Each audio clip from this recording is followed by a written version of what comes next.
저도 여러분과 같이 새벽 기도에 전심을 다하는 사람 중에 하나입니다.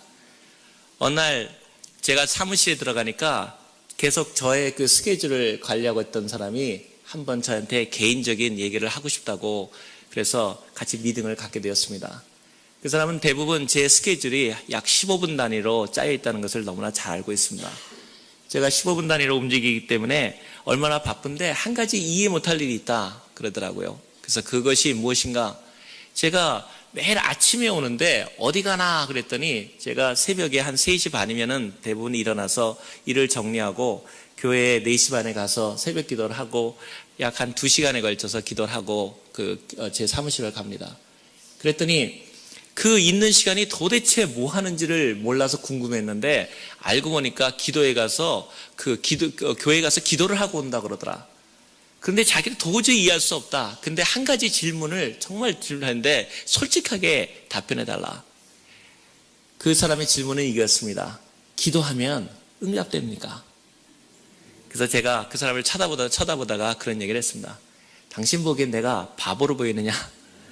기도가 안 된다면, 기도가 응답이 안 된다면 나도 똑같이 그 귀한 시간을 나눠 쓰는 사람이 그것도 매일 아침에 가서 그 2시간씩 그리고 내 전심을 다해서 기도할 수가 있다고 생각하는가? 여러분, 기도에 전념할 때 하나님께서 우리에게 하지 못하실 일이 없다는 것을 확증합니다. 참으로 제가 아직 너무나 우리 많은 믿음의 선배들이 여기 계시지만은 그만큼은 부모님들만큼은 살지 못했지만 제 길을 돌아보면서 한 가지 아쉬운 점이 있다면 좀 더 기도할 수 있었을 텐데, 내 모든 시간을 하나님께 기도할 수 있었을 텐데 그 시간을 내드리지 못한 것이 제가 계속적으로 느끼는 안타까움입니다. 제가 많은 질문을 듣는 또 하나의 그 질문 중에 하나는 제가 이민 1세인데 어떻게 그 주류 사회로 또 전 세계로 들어갈 수 있었습니까? 또 어떤 사람이 묻기를 저는 몇 가지의 언어를 할 수 있는가라고 묻습니다. 종종 거기에 대한 질문은 제가 여러 나라에서 같이 특히 유럽 쪽에서 많이 활동하기 때문에 제가 약 5개국어를 제가 연설을 합니다. 그래서 사람들 생각할 때 아니 5개국어를 어떻게 합니까? 그리고 기도 시간 그 교회 예배에 빠지지 않고 그런 일을 하면서 어떻게 그 일을 감당할 수 있었습니까? 사실 주일 예배를 생각하면서도 제가 하나님과 또 우리 가정한테 결단하는 거 있습니다. 저는 한 가지 작은 소망이 있고 또 지켜나가는 것이 있다면 제가 섬기는 큰 교회는 아니지만 제가 섬기는 교회에 주일날만은 결단코 빠지지 않으려고 최선을 다하고 있습니다. 그래서 어떤 때는 금요일이나 토요일날 그 유럽에 있다가도 바로 비행기가 없는데도 그 예배 시간을 위해서 미국에 왔다가 그리고 1시간 만에 유럽으로 돌아가는 일도 많습니다. 그러나 그러한 일을 할 때 얼마 전에는 제가 스웨덴 그 국왕과 그리고 노르웨이 국왕의 그 만찬이 있었는데 정말 그 토요일 날 중요 미팅이고 또 왕궁에서 하는 거기 때문에 아주 그 기대가 되는 것이었습니다. 근데 거기에 참석하려면 제가 주일날 제 섬기는 교회에 빠지게 되기 때문에 제가 거기를 빠져나가게 돼야지만 하는 그런 여건이었습니다. 그래서 제가 얘기하기를 꼭 제가 미국에 돌아가야 되겠습니다. 그랬더니 거기에서 얘기하기를 아니 이렇게 중요한 미팅에 빠지면 어떡합니까? 무슨 일 때문에 돌아갑니까? 그래서 제가 얘기하기를 세상에서 미국에서 제일 중요한 사람하고 만나기로 약속되어 있습니다. 그분들 생각에는 아마 이 사람이 갑자기 미국 대통령하고 미팅이 있어서 급히 돌아가는구나. 그들이 고민하더니 그렇게 하라고. 제 마음속에는 바로 제가 섬기는 교회에 가서 같이 기도하는 그 마음이 저한테 열망이 있었습니다. 제가 지금 생각해 볼 때 경제를 전공하고 또 국제무역을 전공하는 사람이 이해타산으로 한다면 참으로 이렇게 어리석은 비즈니스와 장사와 또 무역에 대한 경영이 있을 수 없을 것입니다. 그러나 중요한 사실은 하나님 앞에서 우리가 예배에 전심을 다할 때 하나님께서 여러분의 일을 하신다는 사실입니다. 기도라는 것이 무엇입니까? 바로 하나님 앞에서 내가 그분과 같이 일을 하는 거 아닙니까? 저는 어저께도 잠깐 말씀드렸지만 바로 지금 금번 달에도 세계를 벌써 몇 바퀴를 돌았습니다. 그 많은 사람들이 생각할 때 그런 얘기를 합니다. 세계를 그대 품 안에 가지고 세계를 움직이는 사람들은 여러 군데 나가야 됩니까? 저는 그렇다고만 생각하지 않습니다. 실제로 세계를 움직이는 사람들은 바로 하나님과 함께 골방에서 주님의 그 초청에 부름받아서 얘야 나와 같이 기도로 세계를 경영하자. 그 부름에 함께 무릎 꿇고 기도할 때 요만한 책상 위에서 하나님께서 세계를 경영하신다고 믿습니다. 바로 여러분의 기도 속에 오늘 목사님께서 여러분의 그 많은 기도를 인도하셨는데 여러분이 하나님 앞에 드리는 그 정성경 기도 단 한마디의 외침의 기도일지라도 여러분의 기도 때문에 이 교회가 성장하고 이 교회를 하나님이 복되게 하시고 여러분의 기도 때문에 나아가서 전 세계가 여러분의 기도의 손안에 있다는 것을 여러분께서 그를 긍지를 가지시고 거기에 하나님께 기도로 더욱더 전념하셔야 된다고 믿습니다. 실제로 예수 그리스도께서 사역하셨던 사역지를 가보면 그분이 생애를 태어나셔서 120마일을 벗어나시지 않으셨습니다. 하나님으로 오신 그 예수 그리스도께서도 120마일을 벗어나지 않으셨어도 하나님의 기도의 손안에 참으로 겟세마나에서 기도드리는 새벽 기도에서 드리는 그 기도를 통해서 세계를 움직이셨다는 사실은 바로 우리가 이러한 새벽 기도를 통해서 하나님께서 우리에게 복되게 하시고 참으로 믿음의 가문을 일으키시고 바로 여러분 가운데서 그러한 믿음의 조상들이 나오게 되는 놀라운 역사가 일어날 것을 확신하는 바입니다. 제가 언어 얘기를 하다가 넘어갔는데 언어를 5개의 나라를 어떻게 하는가 많은 사람들이 참으로 궁금해합니다. 시간도 없고 저는 특별히 언어학교에서 다른 나라의 그 다른 5개국어를 언어학교에서 배우지 않았습니다. 사람들이 계속적으로 질문합니다. 그런데 어떻게 그 다른 나라 말들을 그렇게 합니까? 제가 여러분에게 이 기도회에 새벽 기도에 나온 여러분에게만 비밀을 가르쳐 드리겠습니다. 중요한 사실은 우리가 어떤 얘기를 들었을 때 그걸로 끝난다면 전혀 우리하고 상관없는 것입니다. 제가 어저께도 말씀드렸지만 세상에 위대하고 유명하고 재산 많고 학식 많은 사람은 참으로 텔레비전에도 많고 책에도 많고 수많은 사람이 있습니다. 그러나 여러분 우리가 성경에 오늘 읽었던 다니엘도 한만 유명한 사람이라고 하지만 여러분이 유대에 가보신 분들은 알겠지만 조그만 지역에 한 조그만 재상에 지나지 않았습니다. 그런데 중요한 사실은 세상에 수많은 위대한 사람들이 있어도 하나님하고 관계가 없다는 사실입니다. 하나님이 관계하는 사람은 조그만 유대 땅에 있는 나라의 고을일지라도 하나님을 전심으로 찾고 하나님께 나오는 사람들만이 하나님이 관심 있는 사람이라는 것입니다. 저는 오늘 이렇게 기도에 나온 여러분이 바로 그런 하나님의 열망적인 부름을 갖고 어떻게 하면 주님을 위해 살고 내가 어떻게 하면 세상을 위해 살지 않고 주님을 위해 살겠다는 그런 하나님의 결단 가운데 나왔다는 것을 잘 알고 있습니다. 중요한 사실은 우리가 이제 이러한 그리스도의 마지막 날들을 살아가면서 어저께 얘기 드린 것처럼 세계적인 일반적인 리더들도 20년 앞을 자기의 내일 앞처럼 얘기하는데 하물며 세상의 끝을 세상을 지고 가고 세상을 이끌어가는 이러한 그리스도인들의 이름이 바로 우리도 그리스도의 도래를 바라보면서 우리도 결단하는 그런 시간들이 와야 된다고 생각합니다. 세상을 위해 살 것인가? 아니면은 주님을 위해 살 것인가? 아니면 주님을 의뢰할 것인가? 아니면 세상의 돈과 명예와 우리가 갖고 있는 그런 학식을 의존할 것인가? 많은 사람들이 제가 하는 얘기에 대해서 어떤 세상적인 무역과 경제와 그러한 재정 얘기를 들으시려고 기도해 오신 분은 한 분도 없다고 생각합니다. 많은 분들이 제가 이곳에 있으면은 전 세계에 돌아가고 유명한 사람들이 만나는 얘기를 하고 그걸 원하지만 실제적으로 중요한 것은 천무하게 그것은 우리하고 관계가 없고 중요한 사실은 하나님 앞에서 내가 기도하고 우리가 같이 기도하면 세상이 변화된다는 사실을 고백하는 것입니다. 오늘 이 자리에서 새벽 기도를 맞으면서 정말 우리가 다니엘과 같이 결단할 때가 됐습니다. 세상을 따라갈 것인가? 아니면 내가 기도로 내 인생을 한번 바꿔볼 것인가?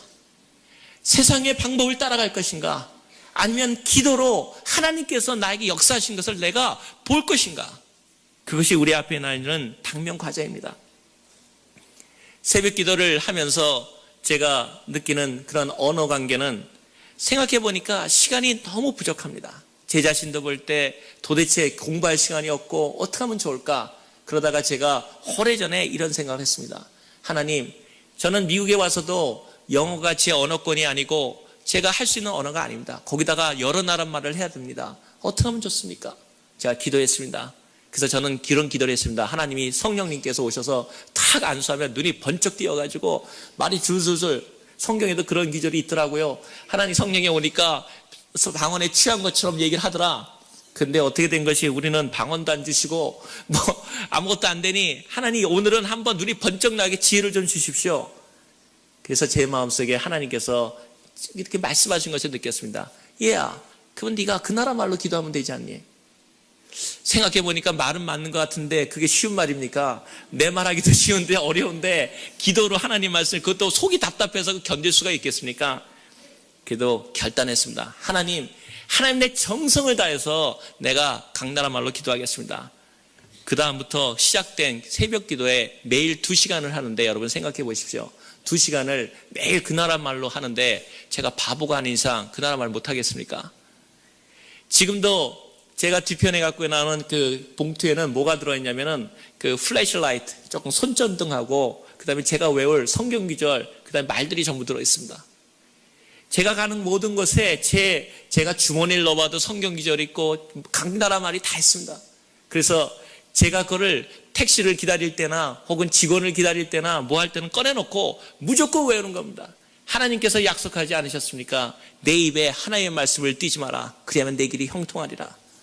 하나님 말씀을 어리석을 정도로 믿어나갈 때 하나님께서 우리에게 지혜를 주신다는 것입니다. 그래서 제가 제 앞자리에는 잘 안 왔는데, 왜냐하면 제 앞자리에는 성경 각 나라 말이 5마리 있고 거기다 사전이 있고 손전등 있고 그러니까 사람들이 잘 안 앉더라고요, 제 자리는. 그런데 어느 날 제가 기도를 하니까 한 할머님 권사님께서 저에게 다가오더니 어떤 말씀하시면 참 은혜 받았습니다. 그래서 저는 정말 제 기도를 알아듣시고 은혜 받은 줄 알고 굉장히 당혹했습니다. 그랬더니 하신 말씀이, 방언을 어떻게 그렇게 잘하십니까? 세상에 방언 그렇게 명확하고 똑똑하고 정확한 방언은 일생에 들어본 적이 없습니다. 그래서 제가 속으로 생각했습니다. 참 방언 내가 5개 나라 말로 하는구나. 느끼는 것은 여기 젊은이들에게 도전하기를 원합니다. 여러분, 시간이 없어서 새벽 기도를 못한다, 그런 일은 없습니다. 저는 새벽 기도를 해야 된다는 것이 잘못된 규정과 인상이 들어왔다는 걸 알고 있습니다. 많은 사람들이 생각할 때 새벽 기도를 하는 사람들은 연세가 드시고 시간이 남고 혹은 많은 걱정거리가 있는 사람들이 새벽 기도를 한다. 천만의 말씀입니다. 새벽 기도를 하는 사람들은 젊고 하나님 앞에 할 일 많은 사람들이 나와서 하나님 앞에 그 꿈을 내려놓고 하나님 앞에 통곡하는 시간입니다. 하나님, 내 인생을 잡아주십시오. 나의 길을 잡아주십시오. 그리고 내가 이렇게 기도할 때 내 인생 가운데 하나님께서 이루어진다는 것을 보여주기를 원합니다. 그래서 저는 많은 고등학생들이라든가 많은 분들한테 이런 얘기를 합니다. 한국에서나 마찬가지로 공부할 시간이 없다, 안 되면 수학 공식을 갖고 그거를 외우면서라도 기도하라. 수학 공식조차도 하나님 앞에 기도 정 안 되면 새벽 기도에 와서 졸면서 자면서라도 기도하라. 심지어는 아파서 누워있어도 교회에 와서 누워있어라. 뭐냐면 우리의 삶이 하나님 앞에 달려있기 때문입니다.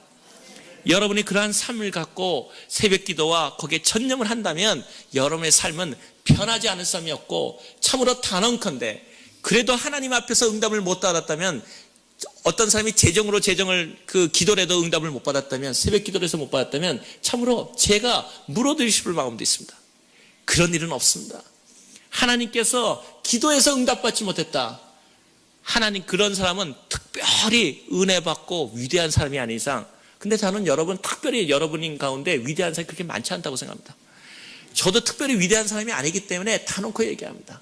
여러분이 아주 특별하고 예레미야처럼 눈물의 애가를 쓸 수밖에 없는 사람이라면 혹시 기도가 응답이 안 올지도 모르겠습니다. 그것도 아주 늦게 올지도 모르겠습니다. 그러나 여러분이 예레미야가 아니라면 여러분 가운데 기도의 응답이 없는다는 것은 있을 수 없는 일입니다. 하나님 앞에 그 자신의 모든 것을 내려놓고, 특별히 젊은이들이 하나님 앞에 이 미국에 와서, 여러분 얼마나 놀라운 일입니까?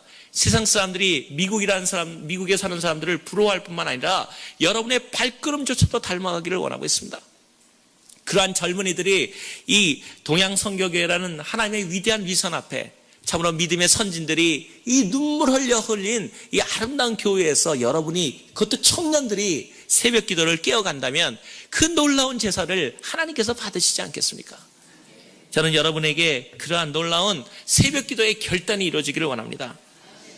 저도 새벽 기도를 한 약 25년의 기간을 했습니다. 더군다나 금요일 날은 철야를 하는데, 제가 철야를 해도 우리 어저께도 한국에서 같이 신앙생활 하던 몇 분을 만났는데 그 청년들이 전부 다 선교사가 됐습니다. 그런데 하나님께서 저는 너무너무나 그 자격 부달로 저는 늘 생각하기를 실격당한 선교사라고 생각합니다. 그 중에서 유일하게 저만 선교사가 되지 못했습니다. 그래서 나중에 다시 한번 얘기 드리겠지만 제 인생의 가장 큰 변화는 선교사 안 시키면 선교사 내가 된다. 그래가지고 저희 아내랑 저랑 멕시코의 오지에 제가 여기 캘리포니아에서 교수 생활을 할 때 모든 걸 버리고 평신도 선교사로 들어갔었습니다. 그런데 중요한 사실은 하나님 앞에 제가 먼저 버리고 들어가니까 하나님께서 높이시더라는 사실입니다. 아무도 없고 전기도 없고 물도 없는 그 간조한 땅에서 선교사 평신도 생활을 하고 있었을 때 이제 나는 세상엔 아무도 나를 못 알아준다고 할 때 그때부터 하나님께서 저를 들어쓰기 시작하고 그때부터 제가 세계무역센터에 연계돼서 거의 다른 사람이 할 수도 없는 일을 수직상승으로 제가 승진을 했습니다. 지금도 재밌는 것은 제가 다른 사람은 아무도 일이 안 되는데 제가 갔다 오면 일이 됩니다. 근데 제가 한 게 아니기 때문에 다른 사람이 저는 가서 한 게 없으니까 갔다 왔다 그것뿐인데 제가 갔다 온 일을 위해 일이 되니까 사람들이 전부 제가 한 줄 압니다.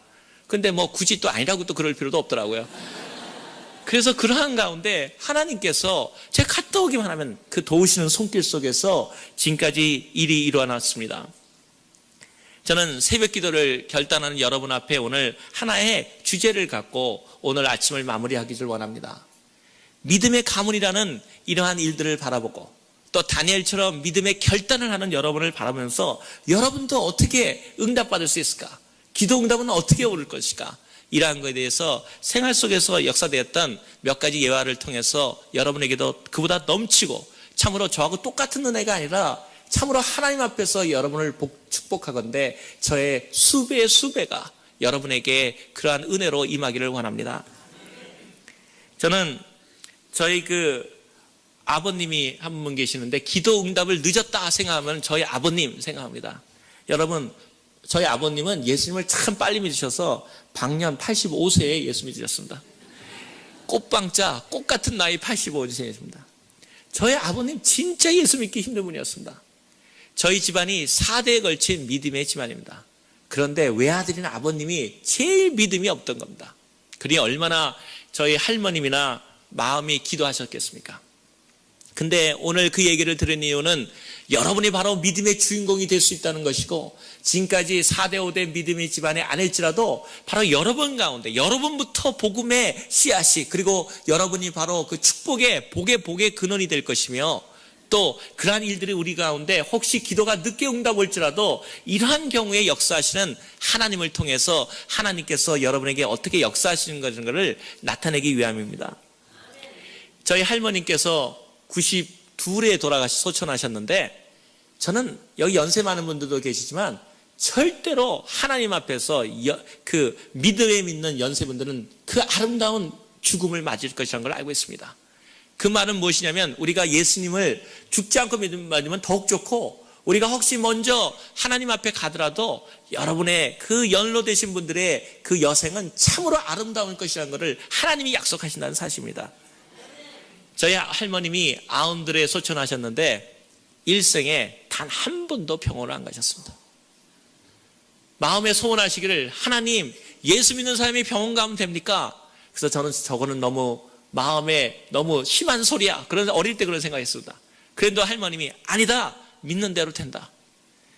92살 될 수 있을 때까지 전도하시다가 어느 날 들어오셔서 피곤하다. 그러면서 저희 어머님, 며느리가 주시는 제일 좋아하는 그 몇 가지 음식을 듣고 잠깐 혼수 상태에 빠지신 후에 하루 만에 일어나셔서 야, 나 이제 좋은 데 간다. 자손들 다 부르라. 그래서는 다 하나하나 축복하시고 보는 앞에 축복하시고 말 그대로 빠이빠이. 그러고서는 주무듯이 가셨습니다. 인생에 단 한 번도 하나님 앞에서 그 병원을 가보신 적이 없었습니다. 그런데 그 할머니의 매일 같은 새벽 기도의 제목이 뭐냐면 외아들이자 믿음의 종손인 아버님을 예수 믿게 하는 거였습니다. 근데 나중에 알아보니까 저희 아버님이 우리나라에서 만든 최초의 선교사 학교까지 다녔더라고요. 정말 얼마 전에 제가 물었습니다. 아버님, 나는 아버님을 도저히 이해할 수가, 지금도 생전에 계십니다. 저희 아버님 요번에 90이시고 어머님이 87이십니다. 그래서 제가 한국에 계신데 아버님께 여쭙습니다. 한 가지 이해 못할 것은, 어떻게 그런 믿음의 집안에 나왔고 더욱이 이해 못할 것은 미션스쿨, 그 선교사들이 만든 학교에 한국 최초로 다닌 분이 어떻게 예수를 그렇게 잘 안 믿을 수가 있습니까? 그랬더니 저희 아버님 말씀이, 이제는 말할 수 있다. 그래서 그 영생고보라고 그래요. 영생고보, 고등한 고보라고 했었는데, 그 영생고보에 가면은 거기에 앉다가 너무너무 밖에 나고 놀고 싶어서 거기 집에 있는 그 머슴을 대리에 앉히고 내가 나갔었다. 그래서 내가 복음을 못 들었다. 그래서 내가 참 기가 막혀서, 그러면 아버님 그 머슴이란 분은 뭐 합니까? 그랬더니 목사 되었다. 참 제 마음이 통곡할 지경이었습니다. 근데 저희 할머님이 92까지 매일 기도하시는데도 한 번도 실망을 안 하시는 겁니다. 저희들에게 얘기는, 너희 아버지는 예수를 믿고 하나님 앞에 구원받는다. 근데 영 날이 갈수록 기운이 안 보이는 겁니다. 왜 안 보이냐면, 저희 아버님께서 그 젊을 때 좀 독립운동을 하셨는데 그 고문을 당하셨어요. 근데 이 젊을 때는 귀가 괜찮았는데 이 고문당한 것이 나이가 드시니까 점점 귀가 안 들리기 시작하셔서, 그 다음에는 사람들한테 얘기하면 뭐라고 하면 말하는 사람이 신경질 나서 얘기를 안 하게 되는 거예요. 그러니까 복음 전하기가 어려워지는 거죠. 더군다나 재밌는 거는, 근데 제가 한번 실험을 해봤는데 아버님한테 좋은 소리를 들으니까 금방 돌아보시는데 예수님 하면 못 들은 척 하시더라고요. 그니 그거를 어떻게 얘기를 하겠습니까? 연세 드는 분을 가가지고 뭘 하겠습니까? 그게 방법이 없더라고요. 게다가 저는 미국에 있기 때문에 할머님은 이제 돌아가셨고 어머님은 계속 기도하시지만, 이 아버님을 정말 하나님이 기도 응답을 해 주실 겁니까? 이것이 저희의 그 새벽 기도 하면서도 그것이 그 문제였습니다. 그러다가 어느 날 제 마음속에 이런 생각이 들었습니다. 안 되겠다. 멀리 있어도 내가 아버님을 전도하자. 그래가지고 새벽 기도 한다면은 가서 제가 편지를 썼습니다. 그 편지를 쓴 뭐냐면, 예수 그리스도는 누구신가? 예수도는 왜 믿어야 되는가? 왜 예수 그리스도가 하나님의 아들이실 수밖에 없는가? 왜 그분을 통해서만 구원을 얻는가? 하는 거를 매일 썼습니다. 그래가지고 제가 그 인터넷에서 작은 형님한테 보내면, 작은 형님이 새벽 기도 끝나고 프린트를 해서 대자보 큰 거 만들어 대자보를 해가서 아버님 앞에 전상서 하는 겁니다. 희돈이한테서 편지가 왔습니다. 그럼 아버님이, 암마에도 제가 매일 끝인데, 암마에도 막내에 대한 사랑이 있지 않습니까? 멀리 떨어지고. 그러다가 계속 그거를 보시더니 어느 날 그 결혼 60주년 때, 결혼 60주년 되는데 저한테 연락이 왔습니다. 하신 말씀, 야, 예수 믿겠다. 정말 감격했습니다. 그래서 결혼 60주년에 해 어머니 아버님 보냈는데 그 회원식을 하는데 아버님이 세례를 받으셨습니다. 제가 그걸 보면서, 아버님 해도 너무합니다. 어째 85세에 예수 믿는 사람이 다 있습니까? 그것도 처음부터 예수 믿는 집안에 들여서. 근데 그 다음에 오는 소식이 할머님의 기도가 땅에 떨어지지 않았다는 것을 저한테 알게 되었습니다. 어느 날 한국에 들어가서 그 오랫동안 섬기는 저희 교회에 같이 갔더니 아버님이 저를 손을 딱 잡더니, 여전히 귀는 잘 못 들으시죠? 그러더니 요 맨 앞에 와서 딱 앉히시더라고요. 그래서 저는 속으로, 아버님이 귀가 잘 안 들리시니까 앞에 와서 앉나? 그래도 잘 못 들으시거든요. 그러더니 딱 앉히시는 거예요. 그러더니 저한테, 아버님 여기 앞에 오면 잘 들으십니까? 그래서 어머님한테도 물었어요. 아버님이 잘 들으십니까? 아닌데. 근데 왜 나를 손 앞에다가, 왜 앞에 낚아서 앉히십니까? 그랬더니 아버님이 저한테 하시는 말씀입니다. 얘야, 축복받는 비결을 알았다. 그래서 어떻게 봤습니까? 목사님 침이 튀는 거리에 가서 앉아라. 그래서 제가, 아니 왜 목사님 침이 튀는 자리에 가서 앉습니까? 하더니, 내가 그때부터 기억나기 시작하는데, 너희 할머님, 그 아버님 어머님께서 얘기하기를, 하나님 말씀은 가까이 다가가는 사람에게 온다. 그러니까 목사님 침이 튀는 거리가 최고의 거리더라. 거기에 가서 앉아라. 그래서 손잡고 오는 겁니다. 그러더니 그 다음에 딱 앉으시더니, 그 다음에는 이렇게 앞에 이렇게 놓는 성경책을 놓는 데가 있지 않습니까? 그러더니 거기다가 성경책을 딱 놓으시더니 딱 성경책을 펴시고 거기서 사진을 꺼내는데 제 사진, 그 다음에 저희 식구들 사진 쭉 노는 거예요. 굉장히 창피하더라고요. 아니 아버님 여기 앞에서 사진을 이렇게 쭉 들어놓고 그것도 잘 못 들으시면서 사람들 목사님도 그렇고 다른 사람 볼 때 이상하지 않습니까? 연세 많은 분이. 그랬더니 아니라는 거예요. 왜 내가 목사님 침이 있는 거리에 있는 줄 내가 보여주겠다는 거예요. 저기 있다 목사님께서 하나님께서 이렇게 하시고 은혜를 받으시기 바랍니다 그러면요 아버님이 입술을 보고 아세요. 아멘. 이만 사람들이 할렐루야 그러면 어떻게 하시냐면 그 복 말씀을 갖다가 사진에다가 안수를 딱 하시더라고요. 여기 딱 저한테 안수 딱. 그러니까 하나님 말씀 받는 대로 자손들에게 안수 기도하는 겁니다. 제가 그거 보면서 정말 은혜 받았습니다. 여러분 아버님께서 전에는 그랬지만 이제는 자손에 대한 믿음의 감을 이끌어야겠다. 그러니 할머니의 기도가 얼마나 끈질겼다는 겁니까? 할머님 돌아가셨지만 그 기도가 지금도 살아 움직인다는 겁니다. 그 앞에다 사진을 놓고 한 목사님 말씀하면 할렐루야 악수 딱 안수하는 겁니다. 그러니 제가 그걸 바라보면서 하나님 감사합니다. 그래서 여기 있는 많은 연로하신 분들이 지금부터 할 일이 많은 겁니다. 여러분의 기도를 통해서 우리 연로하신 분들이지만 여러분의 기도를 통해서 자손들이 참으로 장성하고 복되게 될 것을 믿습니다.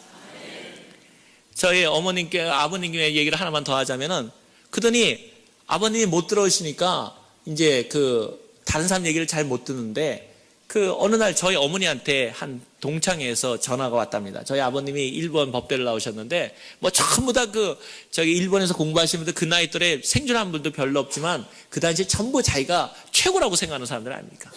전부 모여 앉았는데 하루는 거기 동창회장 된다는 분이 저희 어머니한테 전화가 왔답니다. 하시는 말씀 요새 이동지, 그러니까 그때분들은 동지라고 부르지 않습니까? 동네분 나오면 이동지한테 무슨 일이 생긴지 요새 목사 됐어요 그러더래요. 그래서 저희 어머님이 아니 무슨 얘기인지 잘 모르겠습니다. 그랬더니 설명인즉은 동창회를 가서 전부 다 연세만들이 술도 놓고 딱 그러는데 얘기를 이제 전부 모였으니까 회장도 얘기 한마디 하고 전부 얘기할 거 아닙니까? 근데 저희 아버님 일어나셔서 잠깐 그런다는 겁니다. 그래서 이동지 하는 말이 뭐냐면은 나는 사람들이 자기 말을 먼저 듣고 믿음을 하자 그런데요. 그럼 이동지 다음에 하라 그러면요. 나는 그런 소리 안 들려. 귀가 안 들리니까. 당신 말해봤자 나는 안 들리니까 내 말부터 먼저 들으라 그런데요. 그래 할 수 없어서 전부 다 앉아있으면 그때부터 제가 쏟아보낸 예수 그리스도는 누구신가부터 읽기 시작하는 겁니다. 독립신앙에 있듯이 예수 그리스도는 누구신가? 왜 예수 그리스도를 믿어야 되는가? 하나님은 하냐? 그러면 동지 그만하세요. 그러면 안 들리니까 듣지도 않는데요. 끝까지 다 하고 그것도 아멘까지 받아야지 않는다는 거예요. 그러면서 저희 어머니한테 이동지한테 무슨 일이 생겼냐 이렇게 얘기가 나오는 거죠. 저는 그렇게 생각을 합니다. 하나님에 대한 믿음은 제가 오늘 얘기 드리는 것은 바로 할머니의 기도가 떨어진 것 같아도 돌아가셨을 때 하나님의 기도가 응답하느냐 안 가도 하나님은 결단코 응답하신다는 겁니다. 하나님이 응답하지 않는 기도를 저는 아직까지 들어본 적이 없습니다. 저는 제 작은 기도도 제가 잊어버렸던 기도도 응답하시는 하나님을 고백합니다. 어저께도 옥스퍼드도 얘기했고 많은 걸 얘기했지만 하나님 앞에 기도드리는 것은 하나님이 제가 잊어버려도 어떤 때는 기도 응답받고 제가 그럽니다. 내가 기도했던가요? 그래서 제가 방법을 하나 생각해놨습니다. 제가 기도하는 거는 컴퓨터에다 다 적어놨습니다. 기도하는 거. 그러다가 저도 잊어먹었던 기도 응답되면은 그 기도책을 찾아봅니다. 그러면 제가 잊어버렸던 기도도 응답되는 거 앞에 하나님 앞에 감격합니다. 그 신실하신 하나님 앞에 한번 여러분 삶을 드려보지 않겠습니까? 그 신실하신 하나님 앞에 한번 기도로서 한번 내가 오늘 일본 나가서 한번 돈 한번 못 보면 어떻습니까? 여러분 제가 얘기하지 않았습니까? 저는 자랑스럽게 얘기합니다. 저는 감히 얘기하기를 양말 장사 수암에서 가장 돈이 없다고 사람들한테 이시이시 돌아가면서 했던 사람이 바로 저 자신입니다. 제가 양말을 몇 개 놓으면서도 그날 저한테는 꿈이 있었습니다. 양말 하나를 어저께 얘기 드린 것처럼 양말도 요번은 2개밖에 없는 데에다가 가장 못 사는 돈도 못 버는 무능하다는 소리를 들어가는 사람이었지만 저한테는 꿈이 있었습니다. 양말하고 놓고 기도했습니다. 양말한테 안수했습니다. 하나님, 지금은 요만한 책상 위에서 하나의 양말을 팔고 있지만 이 양말 하나가 하나님의 기도로 한 나라의 경제가 되게 해주십시오. 지금 우리가 세계무역센터가 320개, 전 세계 102개국에 있습니다. 저는 제가 총재가 되면 전 세계 무역으로 선교라는 미션 스루 트레이드라는 꿈을 갖고 있습니다. 무역을 통해서 세계 선교. 그것이 제 인생의 목적이고 제 기도의 제목이고 제가 왜 이곳에 일하는 이유입니다. 많은 분들이 그 얘기할 때 저희 세계무역센터 무너졌을 때도 마찬가지고 제가 아침에 들어가면은 제일 먼저 하는 일이 있습니다. 제가 우리 총재님이 계시고 누구 있어도 먼저 그냥 눈인사만 하지 먼저 인사하지 않습니다. 뭐 하냐면은 제 방에 들어가서 무역센터 무너진 세계무역센터도 많아가지고 제가 반드시 무릎 꿇고 기도합니다. 그냥 기도하는 게 아니라 내가 양복을 입었던 내가 옷이 구겨지던 더러움을 다 상관없이 그 그리스도 앞에 내가 무릎을 꿇습니다. 이유는 하나입니다. 주님, 내가 왜 누구를 위해서 일하는지 알게 해주십시오. 내가 무엇을 하는지 알게 해주십시오. 내가 이곳에서 하는지를 확실히 깨닫고 움직이게 해주십시오. 그 다음에 제가 저희 총재님을 만나러 가면 저희 총재님이 저한테 그러십니다. 너희 버스, 너희 상관한테 보고하고 왔냐? 저희 총재님은 참 재미있는 분입니다. 전 세계에서 가장 영향력 있는 경제인 중에 하나이고 우리가 농담으로 얘기할 때 공식적으로만 결혼도 5번 하시고 지금도 계속적으로 결혼하고 계시고 그래서 제가 도저히 이해가 안 되는 분입니다. 그리고 저기 교황을 한번 뵙고 오면은 1년 동안 교회 안 가도 된다 그러고 제가 이분 때문에 아주 새벽 기도 우리 아버님 같이 기도하는 분입니다. 이분이. 그리고 미국에서는 최연소 항만청장이 돼서 세계무역센터를 직접 락커펠러와 개쳤던 전설적인 사람입니다. 근데 그분이 저를 바라보면 늘 그럽니다. 세상 사람들은 다 나한테 부럽게 생각하고 다 나한테 오면은 정말 뭔가를 얻어내려고 그러고 굽시는 그러는데 너는 나를 늘 불쌍한 눈초리로 쳐다본대요. 그래서 내가 언제 불쌍한 눈초리 쳐다봤습니까? 그러면 나는 안 돼. 네가 눈초리가 참 불쌍한 것. 그러고 쳐다본다는 거예요. 그러면서 무역센터가 무너진 다음에도 저한테 와서 그런 고백을 하더라고요. 같이 살아났는데 저희 총재님이 나는 어떤 사람이 나를 위해서 기도하는 걸 알고 있다. 저는 그 말에 감격했습니다. 언젠가 저희 총재님도 예수 그리스도를 믿으라고 믿습니다. 왜냐하면 저희 아버님이 믿으셨다면 그분이 못 믿을 이유가 전혀 없다는 사실입니다. 남을 위해서 기도한다는 것은 영광된 일입니다. 여러분, 내 기도를 통해서 어떤 사람의 삶이 변화되고 내 기도를 통해서 어떤 사람의 삶이 부요해지고 내 기도를 통해서 어떤 사람이 병고침을 받는다면 얼마나 놀라운 일입니까? 하나님은 우리를 가만 놔주겠습니까? 여러분, 우리에게 그런 늘 얘기를 하지 않습니까? 선물을 주면서 선물 껍질만 주는 사람이 있습니까? 다른 사람에게 축복하시는 분이 여러분을 축복 안 하시겠습니까? 저는 정말 다시금 여러분에게 제 전심을 다해서 얘기하고 있습니다. 그 영광된 우리 주 예수 그리스도 앞에 기도로서 우리의 삶을 결단내자는 겁니다.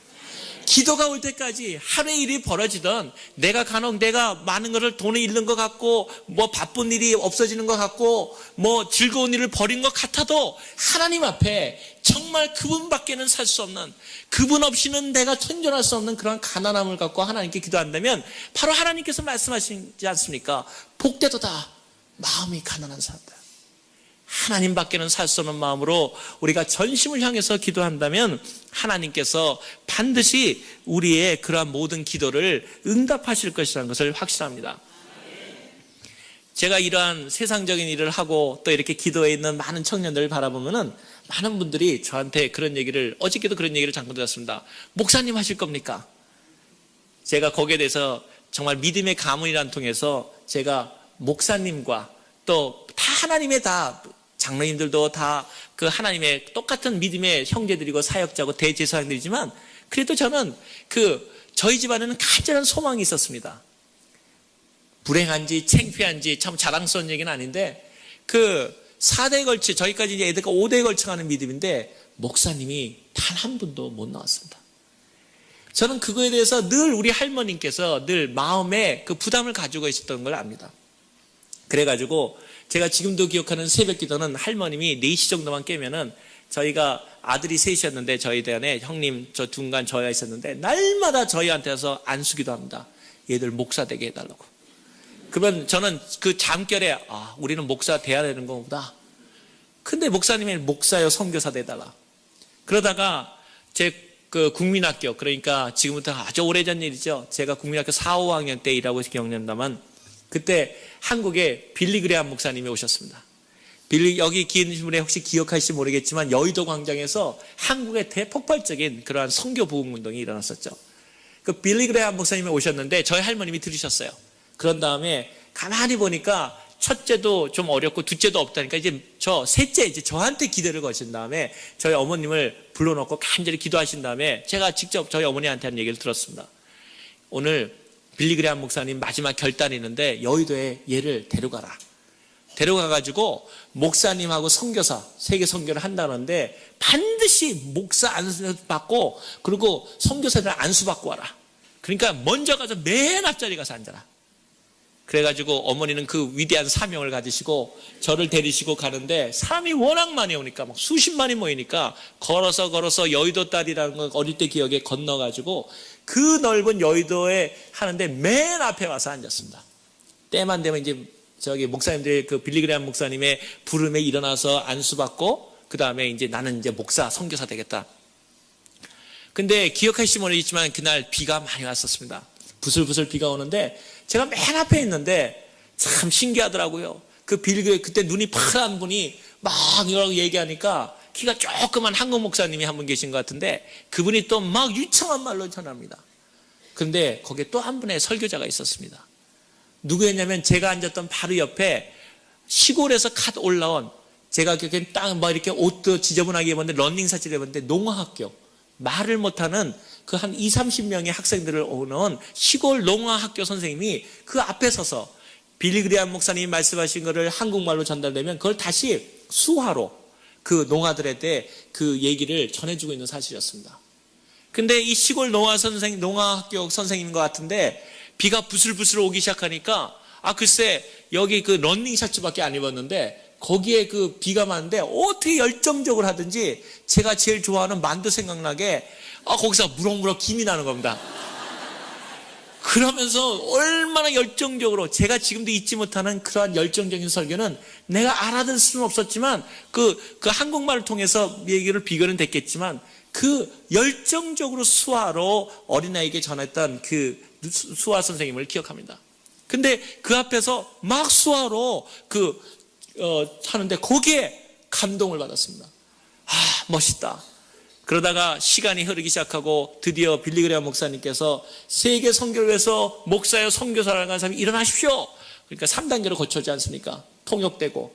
그래서 거기에 정신 빠져 있는데 두 번째 질문이 한 사람 다 일어난 다음에 그 다음에 얘기합니다. 이번에는 선교를 도울 사람도 일어나십시오. 근데 저는 그거 보다가 시간이 지척되니까 목사에 일어나라 그랬는데 선교사 돕는 그 시간이 들어가지고 놀라가지고 일어났습니다. 딱 일어나니까 앞에 목사님들이 쫙 서 계시더라고요. 그런데 보니까 딱 일어났는데 선교사 돕는 줄 아는 사람 중에 맨 조그만 어린아이가 발뜩 그것도 확신감 있게 일어나니까 은혜 받으셨는지 한 목사님도 아니고 여러 목사님 저한테 확 달려들더니 안수를 하는 겁니다. 그러면서 뭐라고 안사하면 선교사를 돕는 사람이 되게 해주십시오. 선교를 갖다가 앞으로 하나님께 하는 선교를 돕는 위대한 그리스도의 사람이 되게 해주십시오. 전 속으로 나 목사 돼야 되는데 나 선교사 돼야 되는데 이 말 들리지도 않고 그냥 안수해가지고 지금도 생각하기에 제가 안수 잘못 못 받아가지고 목사 못했습니다. 그래서 제가 지금도 그 어떤 유명한 분이 안수해도 제가 잠깐 그럽니다. 그때 어리기 생각나서. 그래서 여러분이 섬기시는 교회에 사랑하는 우리 담임 목사님과 사랑하는 우리 교육자분들에게 안수받을 수 있다는 것은 영광 중에 영광이고 기쁨 중에 기쁨입니다. 왜냐하면 여러분을 위해서 밤낮으로 기도하는 그 기도가 여러분의 삶을 너무나 잘 알고 있는 그분이 기도하는 그 기도에는 실수가 없으십니다. 하물며 하나님께서 그래서 새벽 기도에 나오는 여러분은 복되고 복되다는 얘기입니다. 하나님과 기도하고 사역자들과 목사님들과 같이 같은 마음으로 기도할 수 있다는 사실은 얼마나 놀라운 사실입니까? 이러한 새벽 기도를 놓친 데서야 우리가 얼마나 인생의 많은 부분을 우리가 미싱하고 사는 거겠습니까? 저는 새벽 기도만 생각하면 가슴이 뛰입니다. 정말 저는 여기 이 교회에서 저한테 프로그램을 보내줬을 때 제가 그랬습니다. 새벽 기도에 있다는 말 듣고 예스 가겠습니다. 저는 여러분, 목사님들도 계시지만 여러분 대부분 우리 장로님들을 비롯해서 권사님들 전부 다 우리 바쁘게 살아가지 않습니까? 여러분만 바쁜 게 아니라 저도 바쁩니다. 여기 오시기 전에 제가 어저께도 봤지만 미팅 바로 오기 전까지 저희 팀들이 다른 나라에서 와가지고 회의를 하다가 여기에 사실 아침, 점심 다 굶고 왔습니다. 제가 그럴 수밖에 없는 것은 그럼에도 불구하고 하나님에 대한 열정과 여러분에 대한 마음 믿는 만남이 있다는 거죠. 또 오늘 점심 끝나면 아까 저녁 집회 가기 전에 또 제 사무실로 뛰어가야 됩니다. 저희 320개 세계인묘육센터 아닙니까? 제가 오기만 하면 그 시간을 따져서 가서 일하고 또 들어와서 여러분하고 같이 해야 됩니다. 여러분 깨어나기 전에 저희 아내가 또 얌전한데 저한테만은 얌전해서 3시 반에 제가 4시 반에 깨워달라고 그랬더니 3시 반에 전화가 따로 왔습니다. 기도하시죠? 네. 속으로 여보시오 여기 시간차가 3시간이요. 내가 자기는 거기 기도하고 있으니까. 기도로 교통할 수 있다는 것은 얼마나 놀라운 일입니까? 제가 이 새벽 기도하다가 일어난 여러 가지 불이익이 참 많았습니다.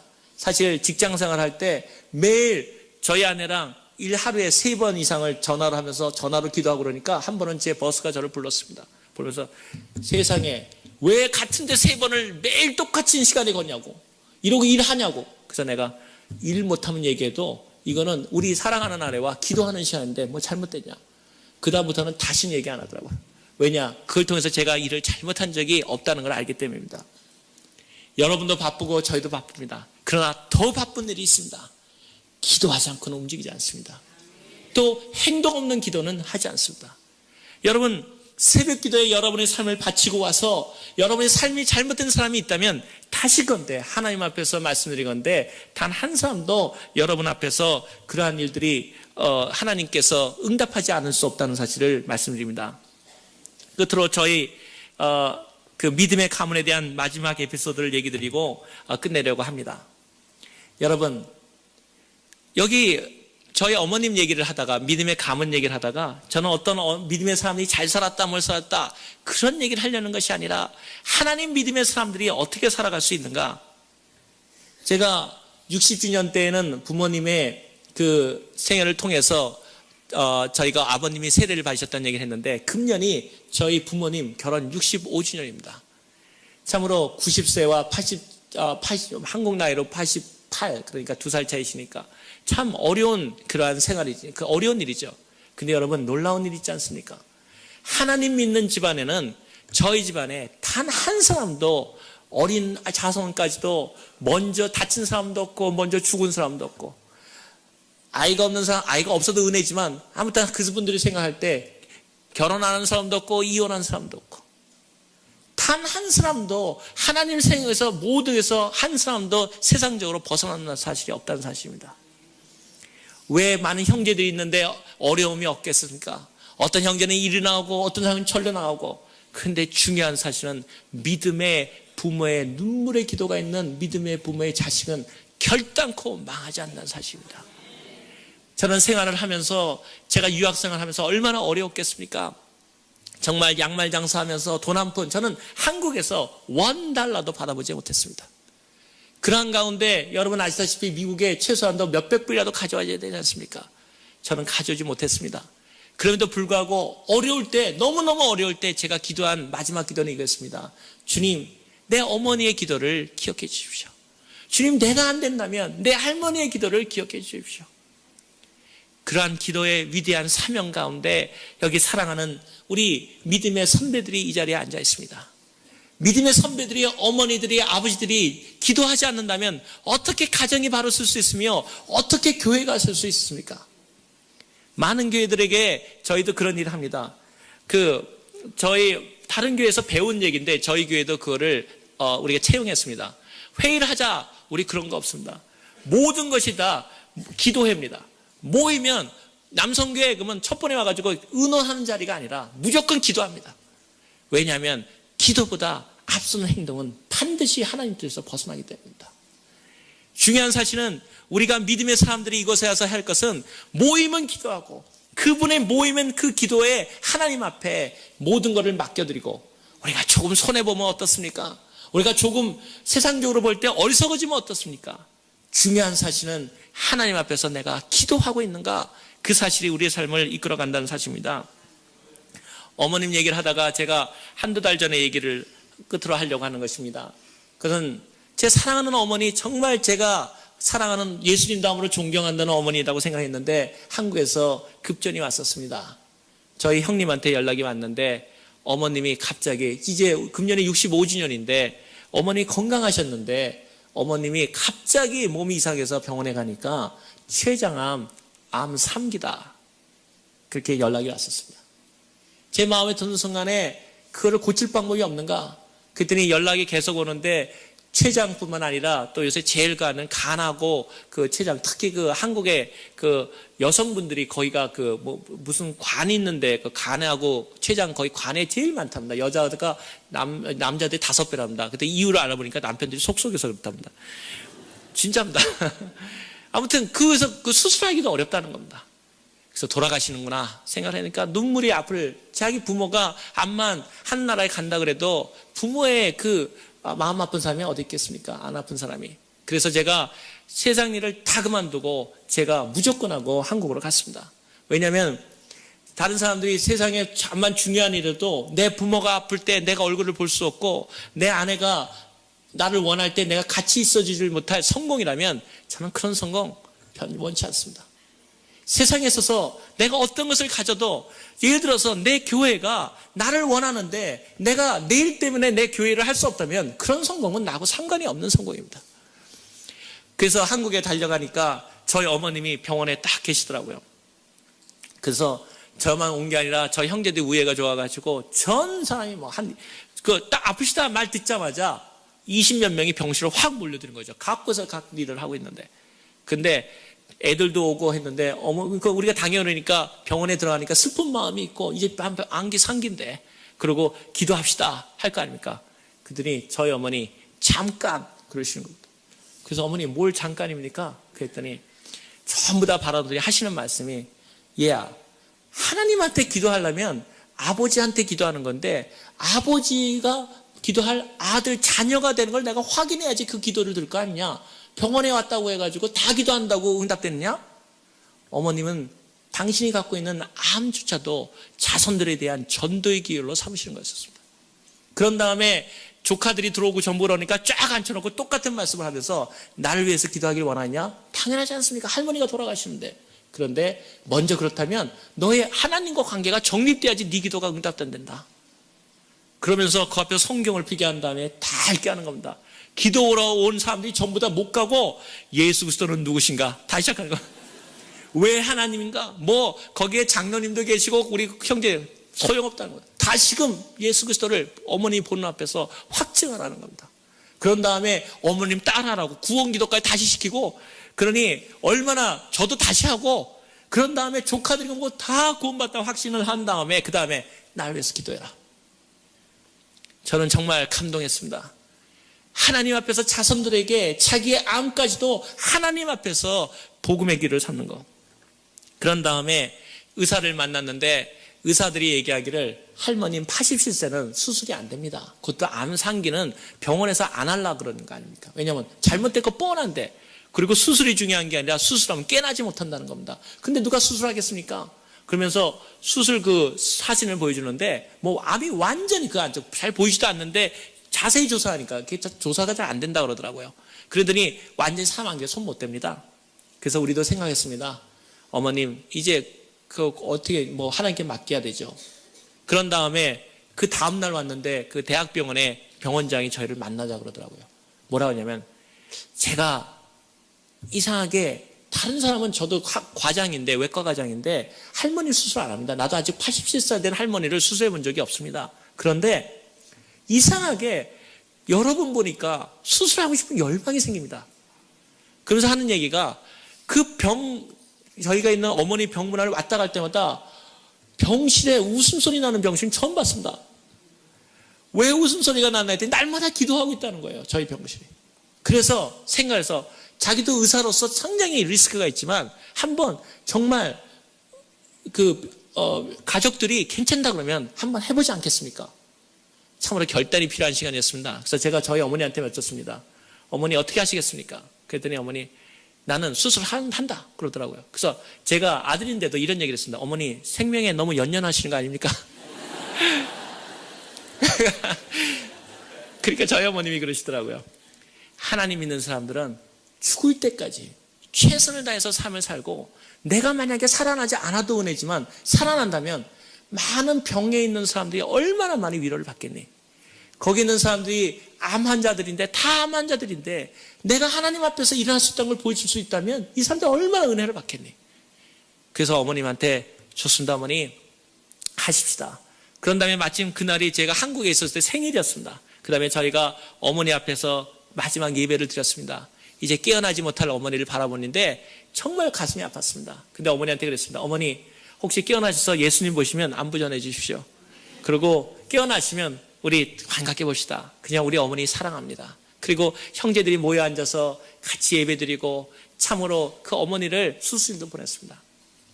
1시간이 지났는데 저희는 1시간 안에 나오면 걱정이 되었습니다. 1시간 나오면 너무 암이 많이 퍼져 있으면 바로 그냥 수술 안 하고 덮고 나오겠다는, 1시간 넘어가니까 안심이 되더라고요. 그런데 2시간, 3시간, 4시간 넘어가니까 불안해지기 시작하더라고요. 3시간면 끝날 정도 수식이 6시간인데도 안 나오는 겁니다. 돌아가시는가 보다. 그런데 그 와중에 이렇게 한국에서 수술실은 밖에서 기다리게 돼 있는데 저희 형제들이 모여가지고 사람들 전부 그 수술실 밖에서 얼마나 초조하게 기다립니까? 저희 형제들이 모여서 기도하고 옆 사람 전도하고 할렐루야 간증하고 하니까 처음에는 어이가 없다시 쳐다보다가 나중에는 와서 묻더라고요. 정말 예수 믿으면 좋습니까? 그 어머니를 옆에 기다리는 형제들이 같이 기도하면서 그 어머니를 맞았습니다. 6시간 반인가에 나오셨습니다. 나오셨는데 제가 암을 제가 직접 봤는데 여기 많이 암 환자들 봐도 그런데 제 딱 주먹만 하더라고요. 그걸 여기서 다 떼어냈더라고요. 그랬더니 수술 어떻게 되니? 하나님 앞에 맡길 수밖에 없습니다. 연세가 들어가서 피도 이렇게 혈관도 잘 연결이 안 됩니다 그러더라고요. 그러나 준비는 하시는 게 좋습니다. 근데 수술 안 했으면 일주일을 못 느끼셨습니다. 또 그러시더라고요. 그래서 일주일이나 뭐 마찬가지 하나님께서 보여주길 원하고 데려왔습니다. 근데 놀라운 거는 마취 상태인데요. 마취 상태인데 하나님을 찬양하더라고요. 전 그거 보면서 그런 생각했습니다. 내 피부, 내 핏속까지도 예수 그리스도를 채울 수는 없을까? 내가 무의식 중에도 내가 주님을 찬양할 수는 없을까?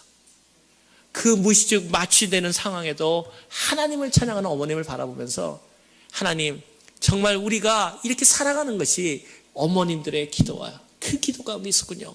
그걸 깨달았습니다. 그리고 어머니께서 우리가 전부 다 못 깨어날까 걱정했는데 6시간 후에 깨어나셨습니다. 첫마디 눈을 뜨더니 할렐루야. 그래서 우리도 예수님 안 만나셨습니까? 그랬더니 저희 어머니 예수님이 안 만나주네 하지만 깨어나셨습니다. 그런데 그 다음부터가 더 재밌습니다. 그 다음부터 형제들 불러더니 그 믿음의 치료를 하는데 그 다음에는 그거를 이겨나가는 과정이 하나님 앞에 그 얼마나 큰 수술입니까? 사람들이 다 할머니 돌아가신다는데 저희 그 병 방문 앞에 딱 써다 그러더라고요. 88세 할머니라고 크게 써붙이래요. 지나가는 사람들 보고 나가는 사람들 보고 그들이 나중에는 그 주변에 있는 사람들이 그 할머니한테 와서 기도받기 시작하고 같이 예수님 받기 시작하고 어머니는 예수 그리스도를 전하기 시작했습니다. 그러더니 어떤 식이 되냐면은 얼마 전에 제가 딱 여기 오기 전에 4일 전에 형님한테서 병 간호 입지를 받았습니다. 거기에 되니까 그 의사가 보낸 노트가 카피해서 왔더라고요. 거기 이렇게 써 있었습니다. 의학적으로 설명할 수 없고 병리학적으로 설명 안 되는 그 다음에 땡땡 치고 날라리 할머니. 그래서 제가 우리 어머니는 그렇게 막 얘기하고 그러시는데 왜 날라리냐 그랬더니 하도 즐겁게 노래하고 다녀가지고 저분이 암 환자야 저분이 뭐 그래가지고 그 병실에 온전히 하나님께 나간다는 거죠. 그래서 제가 어머님한테 다시 전화드렸습니다. 어머님이 항암 치료를 계속 나갔는데 머리도 빠지고 그래서 제가 어머니 그 항암 치료 힘들지 않으십니까? 항암 치료가 왜 안 힘들겠습니까? 또 어떤 분은 나이가 드시니까 항암 치료를 받지 말라 그럽니다.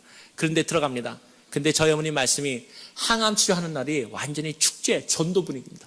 왜냐면 야 오늘 가가지고 전도하러 간다. 그래가지고 그 암 환자실에 할머님이 가는 날이 완전히 전도의 날로 변하는 겁니다. 제가 이 어머니의 삶을 바라보면서 이번 65주년에 저희 7월에 들어갔는데 저희 가족이 이렇게 결단했습니다. 선교사를 보내자. 물론 각 가정에서 선교사를 보내지만 이번에 저희 가정에서 6형제인데 저희 집안이 다 한 가정이 한 선교사를 미국에 있는 CCC하고 같이 합력해서 12명의 선교사를 저희 가정이 풀타임으로 보냅니다. 약 25만 불을 대서 저희가 풀타임 선교사로서 12사명을 해서 6가정을 각 맡고 아이들은 사역, 선교사님의 사역을 맡고 새로운 가정 모델을 보여주기를 원하는 것이죠. 이번 65주년 결혼식에는 우리가 기념으로 이제 언제 우리 부모님 결혼식을 다시 보겠습니까? 그러나 두 연로하신 분을 바라보면서 하나님을 믿고 기도하는 사람에게는 하나님께서 어떠한 희년, 기쁨의 날을 주시는가? 하나님을 믿고 끝까지 지도하는 그 자손들에게 하나님께서 어떠한 은혜를 주시는가? 그리고 우리는 그걸 어떻게 답하는가? 우리가 6가정, 12명의 선교사들을 풀타임으로 저희가 풀리 지원하고 그를 한국교회와 같이 선교사로 12명을 보내면서 하나님께 영광을 돌리기를 원하는 것입니다. 끝으로 저희 어머니의 그 믿음의 기도를 얘기하면서 제가 다시 여기 오기 전에 한국하고 저희는 매주 이렇게 전화하면서 기도하는데 어머님이 전화가 왔습니다. 그 부모님 날 아닙니까? 어머니 날. 그래서 전화가 왔는데 그랬더니 저희 아들, 딸 오라 그러더라고요. 전화로. 그래서 뭐 하냐 그랬더니 저는 여러 나라 말을 하지만 한국말이 전 세계에서 가장 아름다운 말 중에 하나라는 확신을 갖고 있기 때문에 집안에서는 영어를 절대로 안 쓰고 한국말을 합니다. 저희 아이들이 저보다 한국말 더 잘합니다. 그런데 동부에서는 그게 상당히 힘든 일입니다. 서부는 상당히 다양하게 돼 있지만 동부는 상당히 한국말을 잘 안 쓰거든요. 그런데 할머님이 그 아이들을 받는 다음에 하시는 말씀 보고 제가 정말 충격을 받았습니다. 저희 어머님이 저희 아들, 딸한테 하나하나 묻는다. 너희가 나를 위해서 기도해 줬지? 그러니까 저희 딸 아들이 말하기를 할머니 기도했습니다. 그러더니 할머니 계속 연속적으로 얘기하시더라고요. 내가 기도했기 때문에 내가 나았단다. 내가 어머님이 왜 이 얘기를 자꾸 계속 하시는가? 어머님이 하시고자 했던 것은 얘야, 너의 기도는 응답된다. 그 어린아이의 아직 할머니 미국에서 자라나서 아직 잘 모르지만 할머니 죽어간다고 하던 걸 우리 아빠가 그렇게 기도했었는데 내가 학교 갔다 왔다가 하면서 어떤 때는 건성으로 기도했을지도 모르는 그 기도도 하나님이 응답하시는구나. 그를 살아나신 할머님이 전화로 얘야, 내가 내 기도 때문에 살았단다. 기도에 고맙단다. 그때 저는 제 아들 눈에 맺히는 눈물을 보았습니다. 할머니를 잘 알지는 못했지만 하나님은 기도를 응답하시는구나. 그리고 아빠가 어머니에 대해서 기도하는 것을 본 아들이 나를 위해서 기도해 주지 않겠습니까? 아빠가 기도하는 어머니를 위해서 기도하는 아들을 갖고 있는 그 아버지를 바라보면서 제 아들은 저를 위해서 기도해 주지 않겠습니까? 저는 오늘 이 새벽 기도를 마치면서 여러분에게 다시금 같이 그리스도의 이름으로 우리가 결단합니다. 믿음의 부모의 믿음의 기도가 있는 믿음의 부모의 그 자식은 결단코 망하지 않는다. 그리고 하나님의 기도는 늦은 것 같아도 내가 잊어버렸던 기도도 반드시 응답하신다. 그리고 우리는 기도를 통해서 세계를 변화시킬 수 있다. 그리고 그러한 위대한 사역 가운데 이 새벽 기도의 용사로서 하나님의 그 보배장으로 여러분을 이끌어서 이끄셨고 오늘 그러한 가난한 심정으로 우리가 기도할 때 하나님은 여러분에게 말씀하신다고 믿습니다. 복되도다 마음이 가난한 자요. 그리고 복되도다 기도하는 자들에게 세상을 움직이는 하나님의 놀라운 권세가 우리에게 주어질 것을 믿습니다. 하나님께 다시금 감사를 드립니다. 할렐루야.